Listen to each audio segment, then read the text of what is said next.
It's great. So let's get started, everyone. Uh, Welcome. So this is the data mining class from the School of Computing. So I am Jeff Phillips. I'm the instructor for the course. And the course has 3 listings. So DS 4140, so CS 5140, and so CS 6140. All right, so always good to check that everyone's in the right room. So I had a little trouble finding the room. So it's a new room for me. The system is new, so this lecture will be trying some stuff out. So I am recording the lecture on. I'm recording the lecture onto YouTube. It should be available so after class as well. So just FYI. So okay, great. So this is the first lecture of the semester. I have 3 objections. So 3 objectives for the lecture. So one is I've got a kind of a system of how I'd like to run the lecture. Involves lots of wires and like connections. We're going to test everything out today. So hopefully nothing goes wrong, but I've used most of this system before. So the other thing is we're going to kind of walk through the kind of the operations of the course, how everything will work, and hopefully everything will be clear. There's still a few things. So kind of updating. It's the start of the semester, and we're working out some kinks in material. But hopefully that'll all be clear enough to get started. And if you have any questions, you can ask questions. And then the third thing, I'll plan to try and overview what we'll try and cover for the entire semester. So you get a sense of what we'll try and cover. Is this a useful class for you? Is this material interesting? It's been about 5 years since I taught this course. And so I'm mostly using the course plan I had taught before. The last time I taught it was actually the spring of 2020, which was the year that that COVID happened. And so semester was a little funky that year. So we're not going to follow that schedule exactly because it was a little funky. And 2, this is a fast moving field and some stuff has changed, right? So I'm going to try and update some stuff as we go. But so that means that there's some parts of the schedule still a bit in flux. And if if you see something like, oh, I really wish we would cover that or this, and maybe you saw it on a past year, I can still change some stuff. So I'm still open to flexibility in the schedule. As it is, I'm planning to probably update kind of structurally 4 to 5 lectures, kind of new lectures from the last time I've taught it, just to kind of update with the times. Try and keep you updated with what is, I think, the best use of this class within the rest of the curriculum at like in the School of Computing within like data science, so it complements other stuff better, and just to kind of update with new developments that have happened in the last 5 years. Okay. So great. So you've met me. So Jeff Phillips. My contact information is up here. So on the webpage. Hopefully you've all found the webpage. I should have it linked off of the course catalog and everything, and off of Canvas. If you find the webpage, you can find everything else you need to know. Okay. My information is up there. I will have office hours once a week, Thursday at 9 to 10 in the morning in my office. I will also make an effort to be available. So every lecture after class. Occasionally I'll have to run someplace because something will get scheduled, but most times after class I'll be available. I don't know yet if another class will be moving in here and we'll have to leave in the hallway or not, but if not, we can just hang out down here at the front. I'm hoping there'll be a lot of reason, and there'll be some forced things where you'll have to come and talk to me during the semester, okay? But if you're welcome to come and ask me more questions, this is kind of an overview class where we're covering lots of things and we're not going all the way into the details and everything. And there's always more stuff I'd be happy to share with you if you have questions. Okay, so the next group of personnel for the class are the teaching assistants. We're lucky to have 3 very talented teaching assistants this semester. 2 of them are here. So Gia, can you raise your hand, say hi to everyone? And then, so Elham, she's also here, great. So they're both, PhD students working in stuff related to data mining. So they have a lot of knowledge in the space, in addition to have, like being qualified. Yeah, so they will each have some office hours during the week. The third TA, so Kute, also has a lot of experience as a TA. He's now a graduate student here, but was an undergraduate here before, and as so he also has office hours. He has a conflict at this time, so he won't be in here during the class. They all have office hours. So 2 hours a week. Okay, and so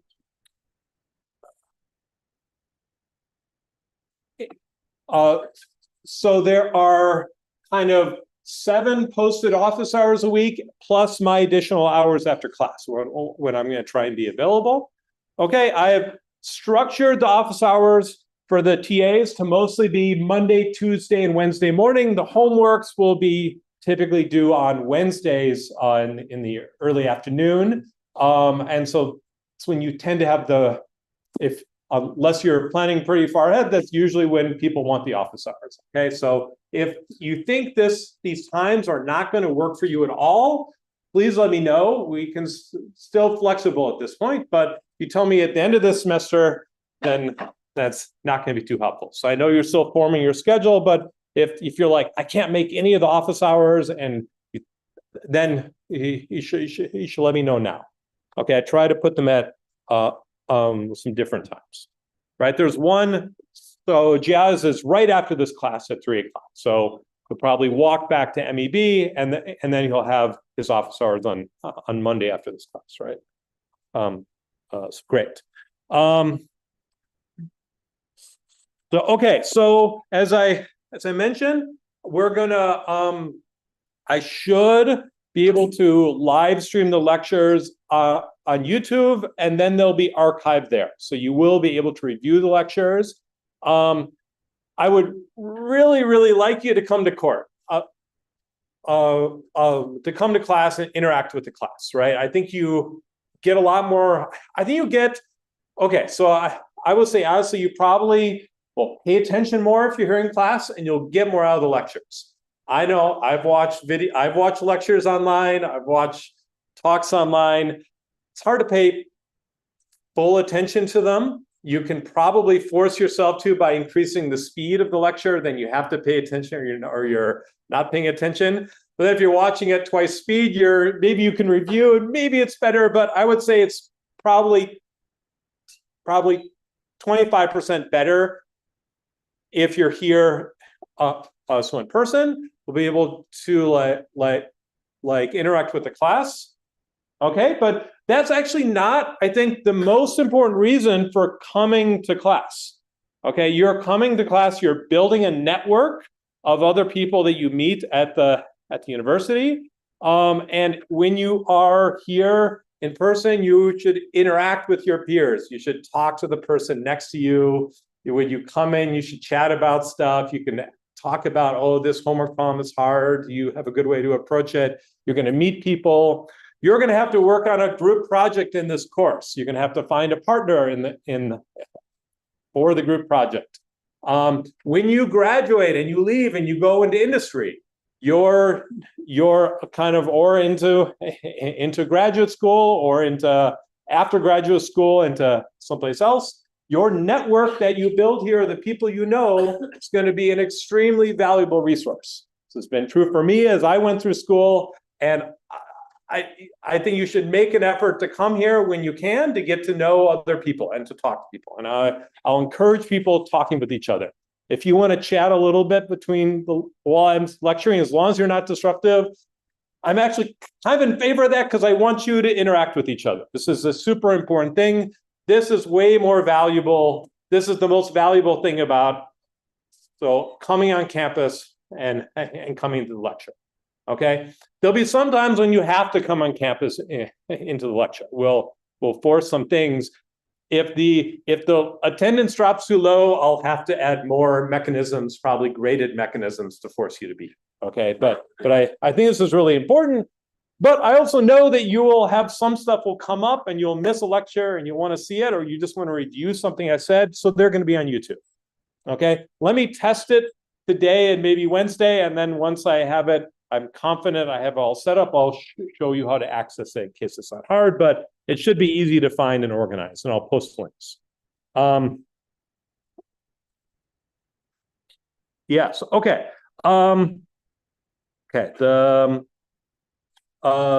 So the book for the course, we're planning that I've linked to 3 books that are, one of the books, so is this book, this is my book.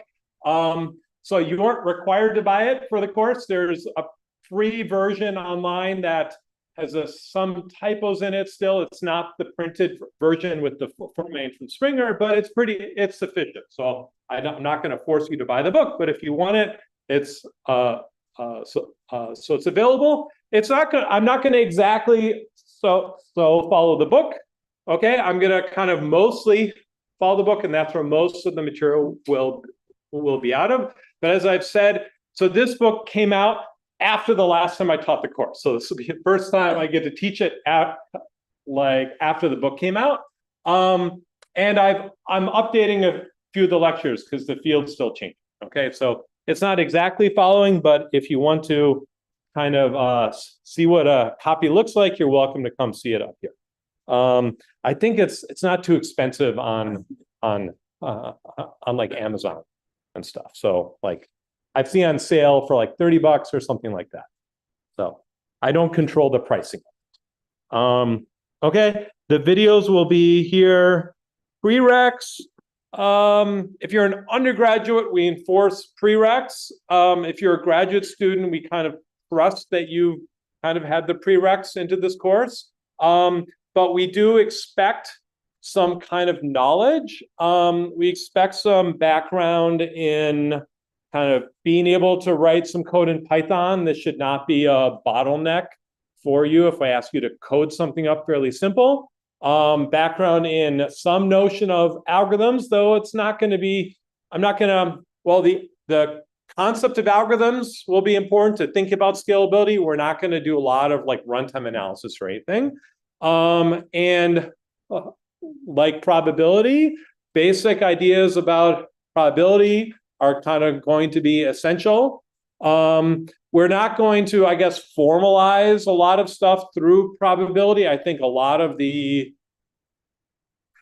textbooks in this area go overboard on the probability. I'm not going to do that. But the concepts and the way of thinking about it is going to be essential. Thinking about randomized algorithms will be really important. And the dual of assuming your data is random from a distribution will be important. And then linear algebra will be super important. So we need to be able to represent data as vectors and matrices for a lot of the algorithms. Okay, and so if you're not familiar with that and how to operate with them, things will be really challenging. some of the early chapters in this book give a good introduction to that, for instance. Okay, but we're not going to review those. You're going to be assumed to know a bunch of this stuff. When I first taught this course, I spent some time reviewing those concepts. Now this is push for the undergraduates to some earlier courses in the curriculum. As grad students, we assume that you've had this knowledge. All right, let me go on to the schedule here. The course webpage will be kind of where you find all the useful information, and kind of I will link a bunch of stuff off of here. I will try and link where the video. Oh, okay. Before I keep going, I don't think I have the right light structure. What do you think? Do I have too much lights in front here? Should I try and change this? Again, first day. Oh, all right. It's not labeled, but that was a good guess. Okay. This is good. Okay, can you see this better now? And yeah, and is it showing up there? There are other monitors. I didn't figure out how to get them on the other monitors before class started. Maybe next. I don't know if that's needed. There's like advanced settings on there that looks really cool. Okay, so I will try and link in the first column. Well, I'm going to try and link lecture notes to what the lecture will cover. You see, I've linked to some old things on here. Some of them I will update throughout the semester. I may not update. So all of these. Inside the parentheses will be a link to stuff I will write on my iPad. Okay, I will write notes through the lecture on the iPad, and they'll be linked there, and you'll get to see the what I write in the iPad will be saved and recorded up there, assuming I don't mess something up. I'll try and put a link to the video here. This column will have links to where it is in the book, so you can find it in the book, and so occasionally external links. Okay, and then these columns will be kind of for the assignment and the project when these things are due. Okay, so the assignments will be roughly every 2 weeks. You'll have an assignment due. There'll be 7 assignments, I think. Okay, and the first one is already due next week, Wednesday. I have a draft ready, but I haven't fully released it yet, and I promise to have it up by Wednesday this week. Okay, so you'll have a week to do it. I'll try and be a bit further ahead of schedule on the other assignments. So you'll have on average 2 weeks to do them. Okay, you should have all the material to start the assignment at least a week before it's due is the plan. Okay, sometimes a bit more. Assignments will be turned in through Gradescope. I've not used Gradescope for this course before, so I've used it for other courses. So I think it will go well, but we'll see how that goes. So the assignments will be turned in through Gradescope. You also have a project. The project will be worth 40% of your grade. Okay. And there are going to be a bunch of milestones. Those will all be turned in through Canvas. I think Gradescope is overkill for the project stuff turn in. So hopefully that's not too confusing. Assignments, Gradescope, project on Canvas. I think I will link everything on Canvas so you can see everything on there. Okay, let me show you. Forgetting here. Okay. The project, right? So there are due dates throughout the semester. And so this is a document. I'll probably update this a little bit over the next week or two, filling in maybe later in the semester, but this is your kind of document to outline everything in the project. Okay. There are a number of due dates throughout the semester. Typically in grad classes, you just have a project due at the end of the semester. And I find people always rush and do it in like the last week. And I think that's the wrong way to do it. The downside of having a project with due dates throughout the semester is that some stuff you haven't learned yet, you would like to use in the project, and you'll have to kind of do stuff before we've had the lecture on the material. So, okay, but I think it's a good trade-off, and I've set up some structure here, so I think it will work even if we're not going to cover the material you're mostly going to use until later. The first project proposal is going to be a very short thing where you have to form your team and have a basic idea what you're going to do. You can change it later if you want to, but I find like 10% of the groups will change it, and that's fine, right? But most of you won't, so it works pretty well. And there'll be a data collection report that, again, you're not doing the actual data mining yet, but you're preparing the data, and this always takes time for these projects, right? And so this forces you to get a head start on this. Let me go back to this. Forgetting I'm on the iPad. You'll have a data collection report due kind of in the middle of February. After break, you'll have an intermediate report. This will be kind of like a page per person, just kind of to force you've done something. And I'm going to try and personally meet with every group in that week after spring break.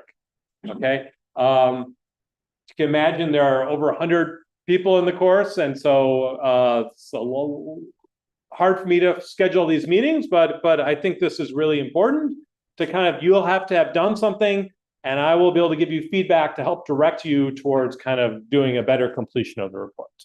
Okay, and then it doesn't need to be done, but you need to have enough kind of head start so that I can help guide you. Yeah.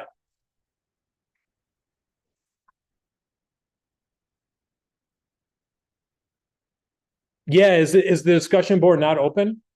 If it's not, I will make sure it's open. But yes, I hope you use the discussion on so Canvas will basically run the class mostly through Canvas. So I hope for active discussion.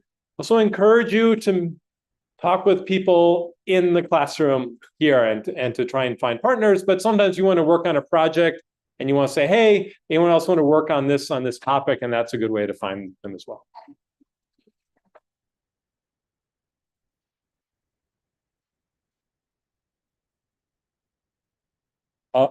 Great. This is a great idea. We will try and start a discussion topic for this to help finding these things.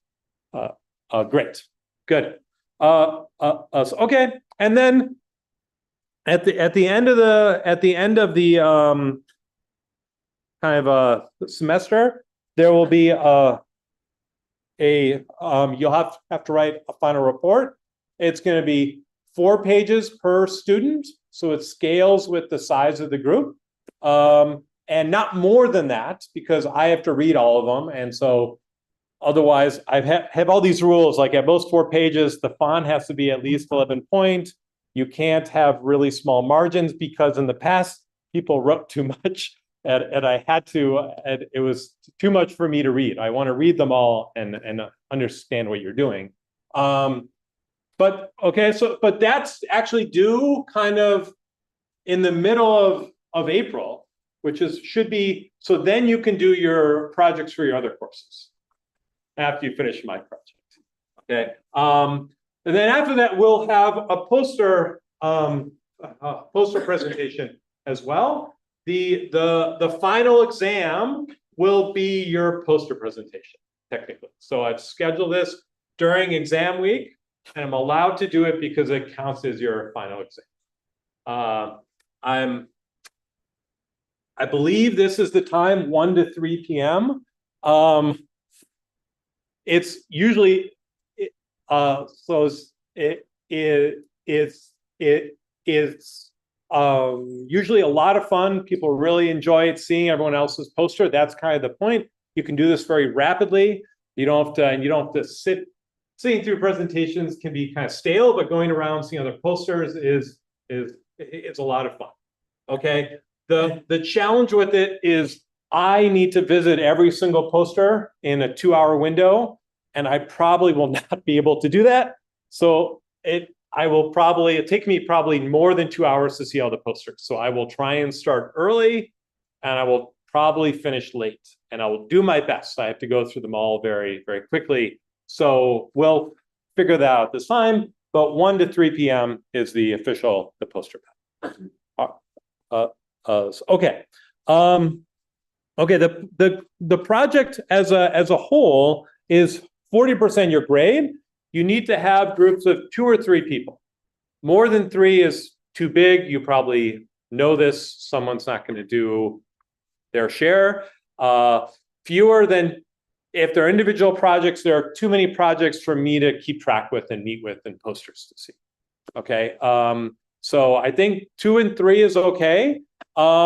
Occasionally there'll be someone who doesn't carry their load. And if you look at the project report mechanisms, there's a way of reporting who did what on the report, and I can usually figure this out if that's the case, but you will be graded as a group in 95% of the cases. Okay, so pick your project team kind of well, and I will help guide it and shuffle groups if needed. This occasionally happens, but it's pretty rare. It usually, my experience is with the structure we have, it usually works out pretty well in the class.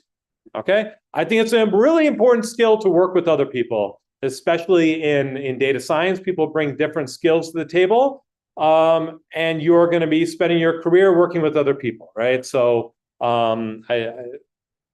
this is an important thing. And the poster presentation gives you a chance to explain your work in an audience. These are all really important soft skills when you go out and look for jobs afterwards, or you're working in a job and you have to communicate with other people. These are all super important skills that you cover so in the project. The other important aspects of the project is the lectures are probably going to be a bit more on the techniques and like philosophy of like what is the right way to do something. Okay, this is not going to be like an algorithms course where this is the best answer, or maybe even a machine learning course where you can say, okay, which algorithm does best under cross-validation? I can compute the precision and recall and evaluate it that way. Data mining is a lot harder to evaluate. Okay, so we'll have to talk about these issues in the lecture. And then in the homeworks, I need to give you kind of fairly structured things that everyone can do, so you're not going to be able to explore all these issues so much. The projects are really essential, where you're going to have to work with some messy data and challenge and sort through it. And this is when I talk to employers, the thing that is hardest to train students in university so they're ready at the job when they go and work in data science afterwards is being able to transition from kind of the abstract things that I've learned in the lectures or even the homeworks into a real world task where you have to interface with someone. The demands are not totally clear and you have to sort through and figure this out. So the project is giving you some exploration of that. Okay, so I think it's gonna be really like a really important part. So the homeworks, you will be kind of implementing and analyzing some of the techniques that we will do in class. Each assignment itself is worth roughly 5% of your grade, or I guess exactly 5% of your grade. I'll probably talk more about that one once the first homework is posted on here. But so I'll try and give you a chance to explore deeper the stuff in class. So I mean, over the last few years, the kind of let me jump into the syllabus. We'll talk about this. Okay, so when you have questions about the homework, this is your chance to really learn the material well, right? Some people can go to a lecture and just pick up everything in the lecture. Most people need to go and work through it. Okay, and the homeworks gives you a chance to work through the material in the lecture, get your hands dirty a little bit, and actually do it. And it will try to ask you things that the parts that will hopefully be tricky or maybe might seem a little bit ambiguous at first. are trying to force you to think about the core issue that I think could be missed if you just are glazing through the lecture. Okay, but so you may need to get clarification from myself or the TAs or the discussion boards on Canvas work well too. You can ask questions, just don't post like possible answers. Okay, if you post possible answers, I'll have to delete them. But anything else, I encourage posting on so Canvas. As I said, homework's 35%, project 40%, and the test will be 25%. Letter grades, I'll try and stick with the standard scale. Late policy on homework. Let's see, I will allow you to drop the lowest grade for the homework, but you need to turn it in so on time. There will be 2 days you can turn it in after the deadline, losing 10% each so day you're late. Okay, if you're late between 1 hour, an hour late to 23 hours late, you've lost 10%. If you're 30 hours late to up to 47, 48 hours late, you can lose 20%. After that, it's too late. The TAs will grade them, post the rubrics, and we won't be able to kind of get the grading back officially.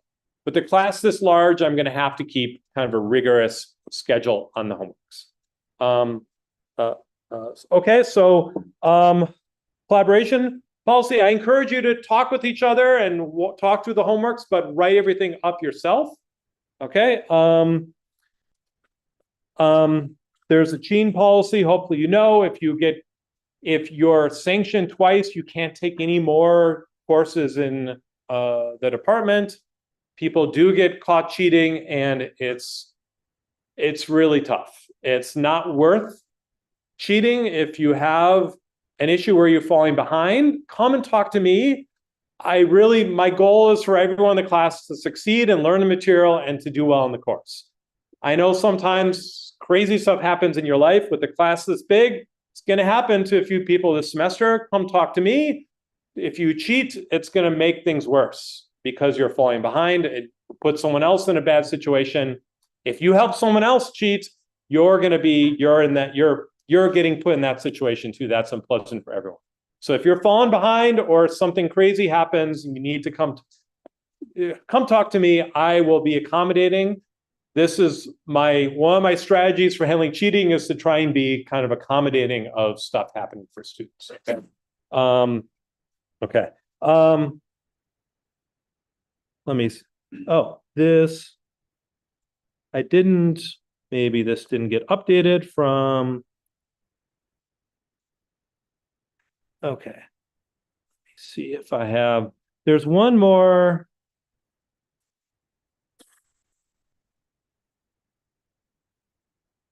Thing I wanted to talk through on this syllabus. Let's see if it's. Okay, so I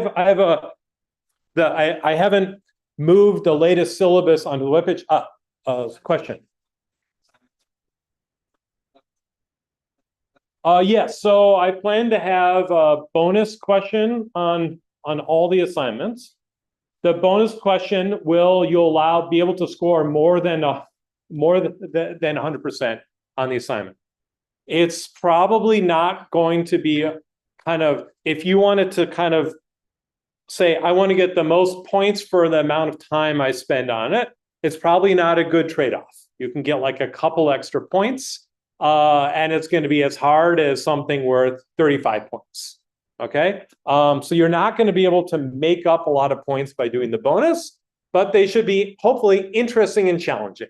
Okay, every year, a couple of the best students in class get over 100% in the class.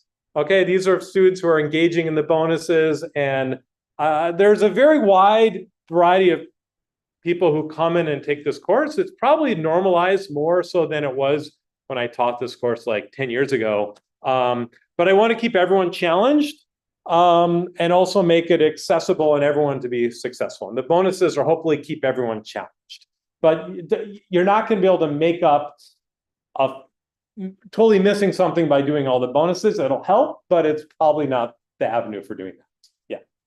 Did I hear you correctly in the lowest scoring homework assignment is being dropped? Yes. Yeah. Yeah. Yes. Okay. Again, the homeworks are meant for your practice to help you learn, right? They are there as a guide for you to help get the most out of this class. Okay. The thing that did not get updated on the syllabus I was trying to show you is I added a section this morning on like the use of AI. Okay, kind of AI assistants have become like, since the last time I taught a large class, they've completely changed, right? So this is my first time teaching a large. I was on sabbatical a year ago, and so it is. So I haven't had to kind of grapple with that until now, and kind of so I've had some time to reflect. So I've reduced the total amount of points with the homework, and I want you to be able to use AI assistance some of the time. There are certain things I will say, don't use an AI assistant for this, okay? What should always be allowed: spell check, grammar, translation if English is not your first language. Those sort of things are always going to be fine, right? Those are AI assistants, okay? Writing code and using the autocomplete function within the code, that's totally fine. Okay. All right. I don't need to put unnecessary restrictions on. I don't want you to copy the prompt in the homework assignment and paste it into ChatGPT and say, ask it to solve it for you.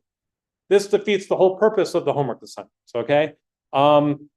Unfortunately, there are probably going to be people who in this class who do that, and then they're going to do poorly on the exams and may not be able to do a good project. If we catch you doing this is going to be a 0 on the assignment. And if you do it twice, we catch you twice, you'll be sanctioned for cheating. Okay.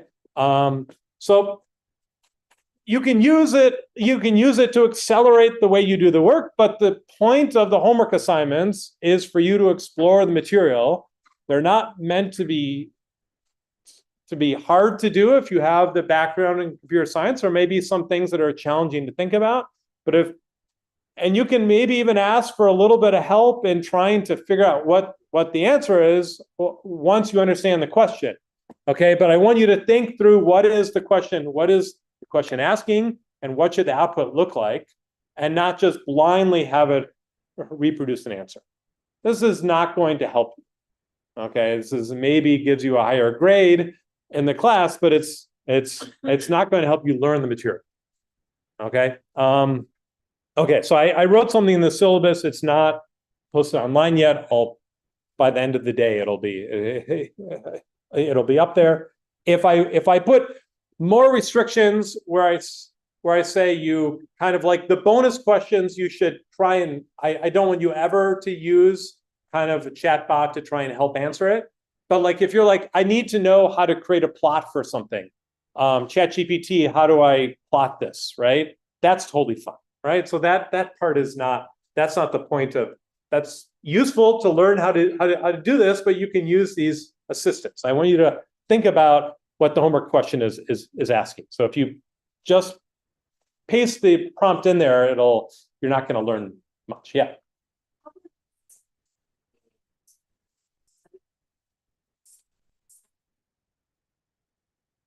Yeah. So, okay. So there are 2 exams, and these are going to be in class on paper. I guess I have a practice exam posted for that I posted from before, so you can see what this exam what this looked like. You have to this one is telling you to convert text string into kind of a data and compute some distances between it, some hashing approach, compute some clustering on paper, right? So this is stuff you're going to have to do it on paper. If you're following the material and doing the homework, it should be easier. It should be easier than the homework. Okay. If you're not engaging with the homework, and you're not paying attention to the lectures, you're not going to do well on this in the class, right? Yeah, so I set these data points up and I'll ask you to actually compute something on the data point with pencil and paper. All right, so these are, I've increased, I think, the importance of the exams in the weighting of the final grade. Yeah, so I will try and get more guidance as we get closer to that. But there is kind of a practice one, and I think that was probably an exam from an earlier semester. It was 5 or so years ago, so I don't remember. But yeah, so hopefully you'll get that practice. Yeah. Okay. Great. Let's see. I think I covered basically what I wanted to cover. Oh, for the homework assignments, you'll be turning in stuff on PDFs through Gradescope. I probably won't ask for your code. I haven't in the past, right? The code itself, like I said, is not the important thing. It's the analysis of the data, how you think through that, and that should be made into a report, which is your homework assignment. So we typically grade with just the PDFs. And has anyone not used LaTeX before? Okay, couple people. With Overleaf, it's much easier to do. It'll allow you to write stuff in mathematics, and this is what I recommend. You can probably get by with Word to do stuff, but okay, it seems like almost everyone's used LaTeX. Yeah. Will the assignments have like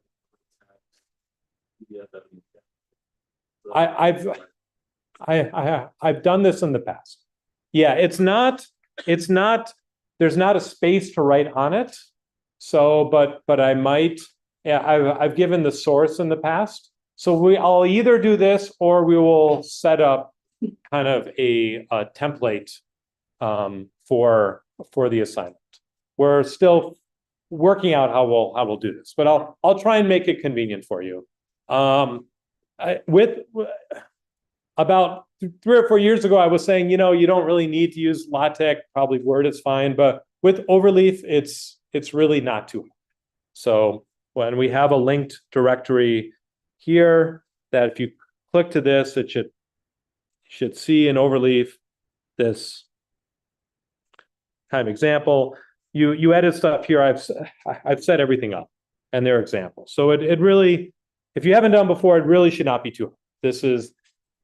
It's good practice to do, I think. And it allows you to write stuff in mathematics more in a clear and precise way.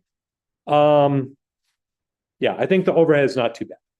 So, all right, any questions on the structure of the class? Otherwise, I'm going to move into kind of some overview of what we're going to cover for the semester.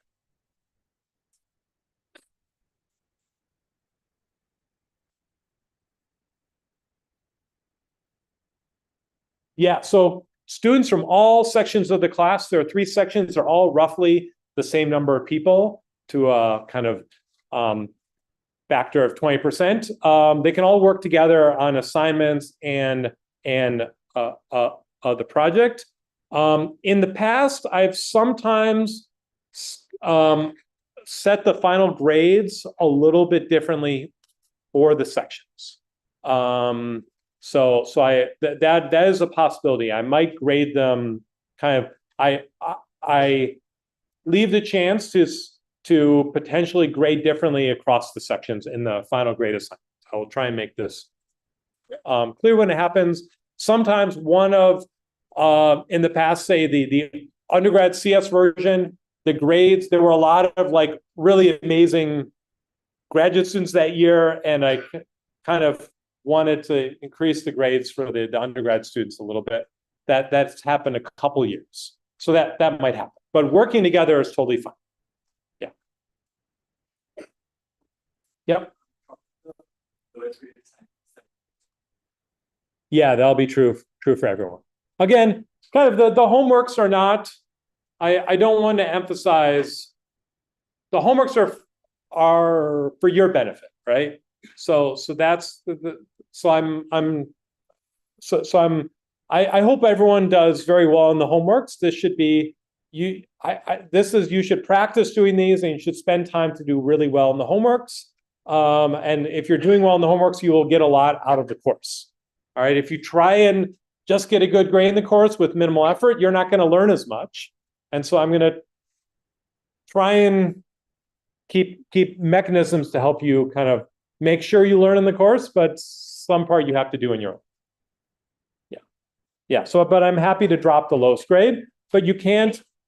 I might enact like a rule that like you can't drop like the last assignments. So some people, they have like gotten 100% on the first 6 assignments and they don't do the last one. So I may have some rule about this as well.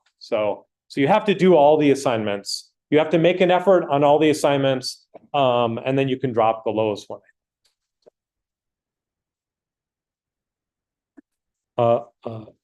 Okay, great. Let me switch to, okay, so I'm mostly going to run the lecture by kind of just writing out like I would on a whiteboard.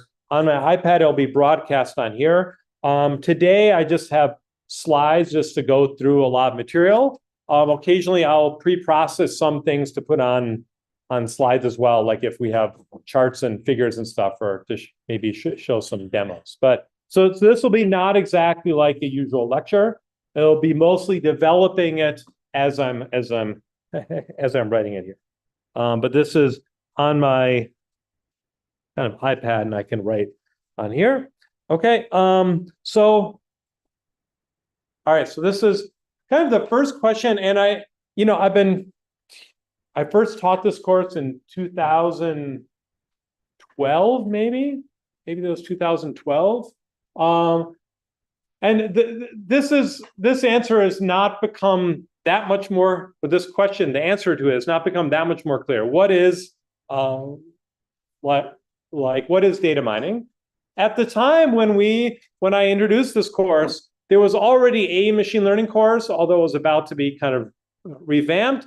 So I kind of built this to complement what was in the machine learning course, to put a lot of other cool stuff in here. But I didn't really know what is the field of data mining. And so like here's some good questions: finding structure in data, unsupervised machine learning, large scale computational statistics, anomaly and outlier detection removal, exploratory data analysis. These are all kind of I think these are all kind of pretty, at some point during the semester, these will kind of be the right answer to the question. Okay, but what I would like to kind of take away from it, and I think what has lastingly been true about material we cover in this course, is it's really going to provide a toolbox for like data analytics. Machine learning, since we started, like say since 2012, machine learning has become more well-defined, and I think has grown and had more subfields and grown deeper. But there's a bunch of material and techniques from this course that have provided some tools that are used within machine learning. They're useful on their own, but they are even more useful. They say, oh yeah, this is used inside this process in natural language processing, or for deep learning, this part comes up within there, right? So you're going to learn a really important toolbox of things that are going to be useful across kind of the field of data analysis. Okay.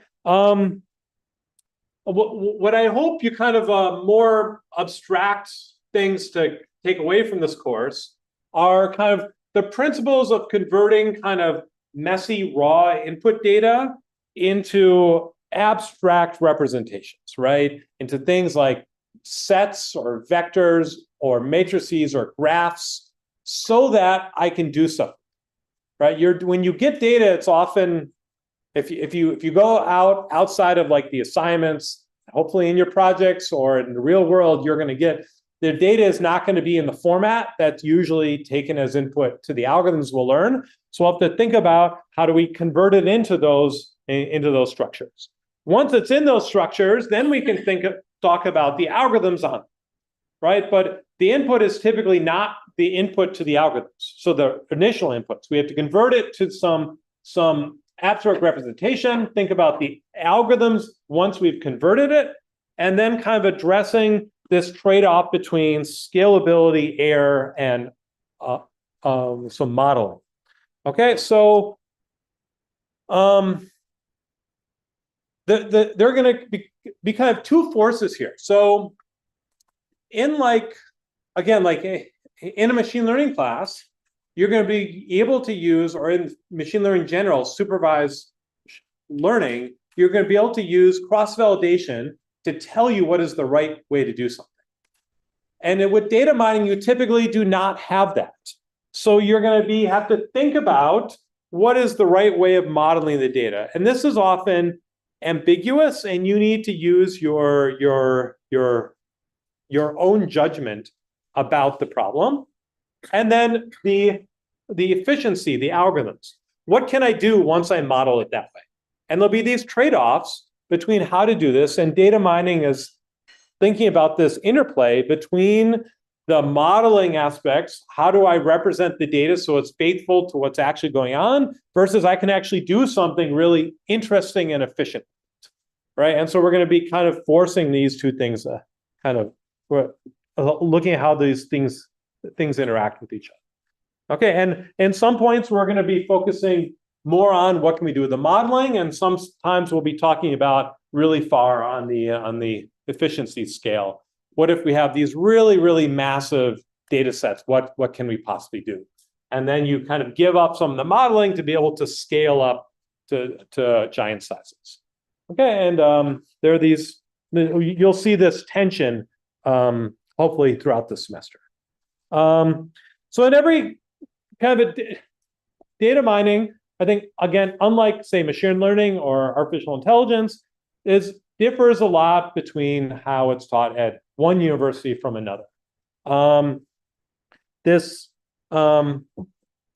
so what do we do it in? How do we teach it here? Okay, I have kind of talk about things that scale up to very like large scale. We'll go to the end on the scalability side. We'll talk about algorithmic things about that. We're going to talk about, it's going to be fairly broad. I'm not going to cover everything. I end up reviewing transfer, students requesting transfers of other data mining classes they've taken. And we're not going to cover kind of everything that's taught in every other course, but we'll try and be pretty broad and give you a kind of a scattering of what I think are the most useful tools and techniques across kind of data analysis. I tend to come from a more formal background, so I'm going to try and teach you the mathematics of how people write papers in data mining. So we're going to use that language in the lectures. I don't think I'm going to do any proofs in the course, but I'm going to give you the setup to read the mathematics in these papers, right? So I hope after you do this, if you continue in industry, the field is not completely built. It's still changing, and you're going to have to read papers to keep up with it. And I'll try and give lectures in something that looks like the language used in these papers. Okay, but they're typically written more mathematically than is comfortable. So I'll try and use the language written in well-written papers. Okay, and not too much probability. Me trying to do this led to me kind of writing a book on the topic. Okay, we'll try and focus on, and even though I come from the formal side, there are certain algorithms you can prove stronger guarantees about, but those aren't necessarily the things that are actually used. Okay, so I'm going to focus on things and lecture on topics that are actually used and I believe are actually useful. This means they scale up, they're used in practice, and the statistics behind them actually make sense. If you look at the ACM guidelines of what should be taught in a data mining class, these things exist and they're fairly outdated, very outdated in my view. They're written 20 years ago. It teaches some things that are not, you can't derive any actual statistical like meaning out of some of the things it tells you to teach in these lectures. I may mention those things just so I make sure I cover the bases, but I'll focus on things that are generally actually used in practice, in industry, or in other areas of data analysis. And we'll try and think a lot about randomized algorithms and analysis, but without going too heavy in the probability itself. I think we'll do maybe there'll be an integral or two in this class, but I'm hoping not to have to use integrals. Okay, so I think you can do a lot of rich probability, and I think it loses most people. So I'll try and stick to kind of your mostly computer science backgrounds. Think of it from an algorithm perspective. Yes. We are going to try and cover lots of modalities of data and think about how to convert between them into different representations. So do you have something in mind when you say that? Yeah, I think will be more examples from text. They'll mention some stuff from images. We'll think about social networks as well. We'll think about data that comes from, like, if you're living on a router and you have lots of data streaming through. Yeah, so but there'll be some prolonged examples based on text. Okay, that's changed a lot, and there's been a lot of really interesting, cool developments that allow me to talk about a lot of techniques that apply more generally, but we'll use text as an example. It's also very kind of accessible. You see a word, you kind of know what it means, right? A picture, it's somehow more abstract what it actually means. So we'll talk a little bit more about text, but it won't be exclusive, right? The last half of the class is going to be on, like, graphs, motivate from like social networks or other interaction networks, and that's not very text-based. Okay. I keep forgetting. Okay. Okay, and we won't be kind of using a specific library. We won't be saying, oh, this just in scikit-learn, but we'll probably everything will be in so Python. In the past, I said use whatever language you want. At this point, it's pretty much Python's the right thing to use for almost everything. At some point, some stuff was easier in MATLAB, maybe a little bit, but you could we'll probably just stick everything with Python. That seems fine with everyone. Yeah, when I first started teaching this course, like, no one had used Python before, and so this would be their first course using Python. That has changed. Okay, and again, make sure you feel comfortable with thinking about linear algebra probability, and, well, you probably have not spent too much on high-dimensional geometry before, so we will use a lot of it. Again, we're not going to get into, like, the real technical details about linear algebra or probability, but if you haven't seen the concepts before, you'll be in trouble. There'll be a lot of new stuff will come at once. And the high-dimensional geometry, you'll get to learn. I taught a whole course last semester on high-dimensional geometry, basically. So we're going to kind of use some of that, but we're not going to, but I don't expect you to have that coming into the course. Okay. Okay, let me say about this picture. This is one way of thinking about the data analysis kind of landscape. It's limited. This is not everything, but you could think of, okay, the machine learning, the classification problem. Let me go back. Okay, so the machine learning is basically you're given data set X with labels, maybe binary labels Y. You want to predict a class at the output, right? This is the classic machine learning problem. It used to be that this course covered kind of everything else here: clustering, dimensional reduction, regression. Actually, I've removed the regression stuff from this class. It's basically covered in the other machine learning courses. We did some regularization, regression, and sparse stuff, but I want to focus on the other aspects. So this course will focus on clustering and So like and dimensionality reduction. These I think are core within what is data mining, the techniques here. When you have labeled data, as I mentioned earlier, so who has used cross-validation before and who is not unfamiliar with cross-validation? Okay, so cross-validation, you should, if you haven't seen this, you should look it up. We're no longer covering in this course, but machine learning labeled data allows you to do cross-validation, which allows you to tell you how well is your algorithm working in a really powerful way that tells you how well is generalizing.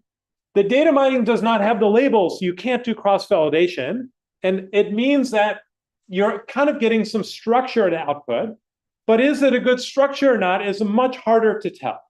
Okay, so that's what the clustering and dimensionality will do. There'll be a bunch of different algorithms, and sometimes, and it's hard to evaluate which one worked better than the other one. You're going to have to use your kind of personal modeling judgment there, or which one is more efficient from an algorithm perspective. Okay, so we'll cover these two topics in depth in this class. Okay. The dimensional reduction and clustering. Okay.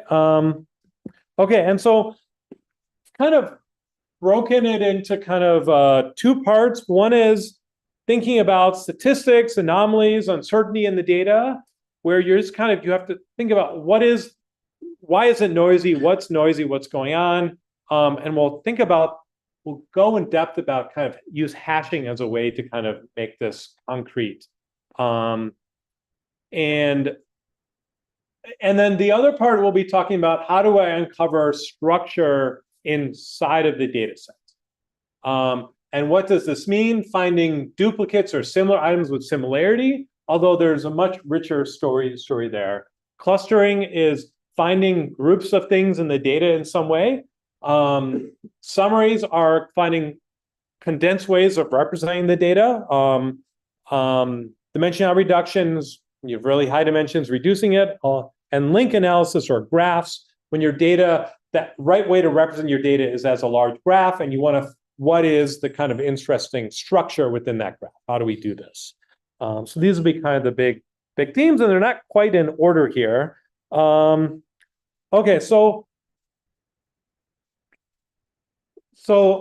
kind of what is an anomaly in data? This will be what I lecture on Wednesday. This will be a new lecture.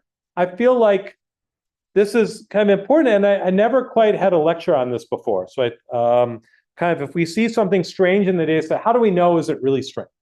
We kind of touched on it, but I didn't really define it. And so I'm going to try and give a fresh lecture on this before, and this will tie in some other new ways of thinking about things. So to do this, we'll need to define something that we expect, kind of a baseline distribution.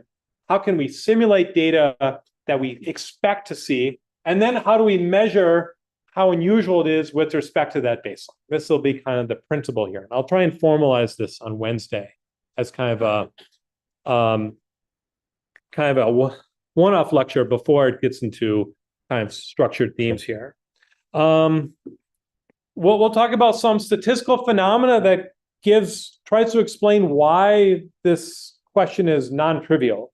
For instance, imagine you're hashing randomly into a hash table, okay? And so you're drawing basically a random cell every time, okay? How many samples do I take until I see two things that fell in the same cell? How unusual is that, right? And then how many samples do I need to draw until I've seen every single one of them, right? And then how many do I need to draw until they're all roughly equal number, right? These are kind of, if you haven't thought about these questions before, that they may be quite different answers than what you expect. And we'll kind of work through this to kind of show you why the idea of an anomaly may not be as obvious as you thought it would be, right? Having a duplicate or something might not be like actually all that unusual. Okay, so we'll work through this as kind of before we get into the set of techniques, just to kind of get you thinking about random processes and random algorithms, and the challenges in thinking and working with these things, because this will be pervasive underlying what's in the class. Okay, the other really important concept that this class will cover, which seems like, okay, it's not an algorithm or anything, but how do we measure the similarity between two pieces of data? Okay, this is really you probably, I can't explain to you at this point in the semester how important this question is. And there's often no one right answer for this. And so we need to kind of really think about how to do this. And kind of a key idea we will try and get to over and over again is we're going to take some data, whether it's text or it's graph or it's a matrix or it's just a table of data, and somehow convert it into a high dimensional data point. So we have high dimensional data points. We're very good at thinking about distances. Mathematicians have really told us a lot about them. It hasn't resolved the answer of what's the right distance. There are still lots of options here. But this is kind of one of the things we'll think about. How do we get from one of these other data types, or even, and then there's some raw data that comes before this, into a representation where we understand something about the distance. Because how you measure similarity is, when you don't have cross-validation, this really determines what the output of your algorithms do. It's based on your choice of how you measure how similar are two things.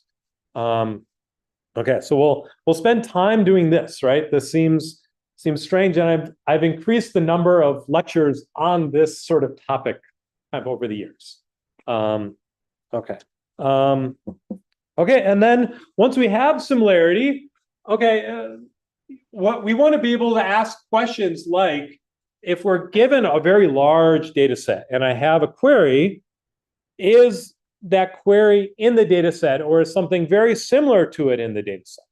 Or what is the closest element in the data set to the query, right? And I don't want to have to look at all the data. If I have to look at all the data, it's going to be too slow, but you often have some computer science training, so you know, okay, we can speed this up. How do we speed this up? If you're in one dimension, this answer is easy. In higher dimensions or more abstract representations, this answer is trickier. So we'll spend time thinking about this. This is essential for scaling a lot of these techniques and challenges. Okay, so clustering is another one of the topics we'll cover, right? How do we find groups of similar objects? Do we need a representative? Can they overlap? What structure data distances? I've interacted with some communities, like in geographic information sciences, what they call clustering is not what we're going to call clustering. But so we're going to kind of define this carefully, and we'll talk about kind of three main types of clustering. Kind of hierarchical clustering that gives you a little bit more kind of structure of groups and subgroups within groups.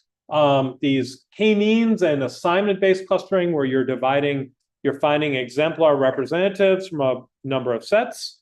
And then, so spectral clustering or graph clustering, where you have a graph data and you want to find dense pockets within this graph and find some different ways to think about this.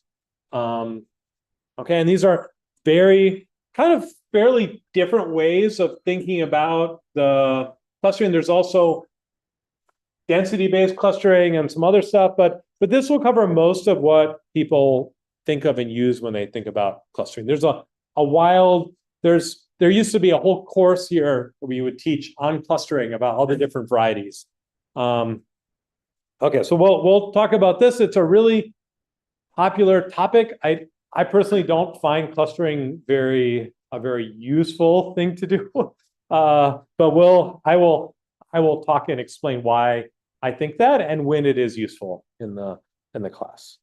Okay, so dimensionality reduction. For dimensionality reduction, more than anything, you need kind of linear algebra in order to talk about the methods in this. We'll think about high dimensional data points as a vector, and high dimensional data set as a matrix. Okay, so you're stacking a bunch of vectors that gives you a data set. And then a lot of linear algebra will be kind of useful in understanding how to do the dimensionality reduction. Well, so the linear algebra course here, I guess, does not always cover this, even the singular value decomposition, but the foundation of the analysis course does, right? So hopefully you will have seen this before. We will review the SVD and how to think about it with respect to dimensional reduction very quickly. But we'll talk about things like multi-dimensional scaling and metric learning, where you kind of learn the best linear dimensionality reduction for some particular criteria. You'll say, what is the criteria I want to optimize? And then you'll be able to optimize that. And it will use a lot of the linear algebra from the SVD. So even if you haven't seen PCA before, we will need to review it. So we will use that in slightly different ways. The slight tweaks on it will do stuff that's much more powerful in a lot of cases. We'll talk also about matrix sketching, which is a scalable version of this, including random projections, sampling, and probably the frequent directions algorithm. I like that algorithm. Okay. Talk about noise in data. So what do I mean by this? There are often outliers in data. What are the different types of structures of outliers? How do I remove them? I haven't totally decided what to do in this lecture. I might completely rebuild it. In the last really 5 years, there's been a big revolution in robust estimation with outliers. How can we estimate things despite having, say, 10% of the data be outliers? And we can guarantee to still recover even if they weren't outliers. And the understanding of these problems has greatly improved in the last 5 years. So I'll probably try and talk about some of those techniques. They may get kind of technical, so we'll see exactly what I talk about there. And then also with noise in data, sometimes it's not a bad thing to add noise in data. You'll often, when you start working with your data sets for the project or in other parts of life, you might find that the data has weird properties. It wasn't exactly as precise as you thought it was. And it's because before you were able to get a hold of it, someone else intentionally added noise in something. Okay. This is often for some privacy reasons. And there's a formalization of this, of what you can guarantee to preserve, called differential privacy. And one of the basic most common mechanism of doing this is by adding noise into the data set before it's released. The way they distribute the US Census now uses differential privacy. The way a bunch of tech companies, including Apple and Google to a lesser extent, use differential privacy when they store your data as some sort of protection that maybe if the government wanted to request your data, they may not have it as precisely. And so to keep your personal data anonymized to some degree.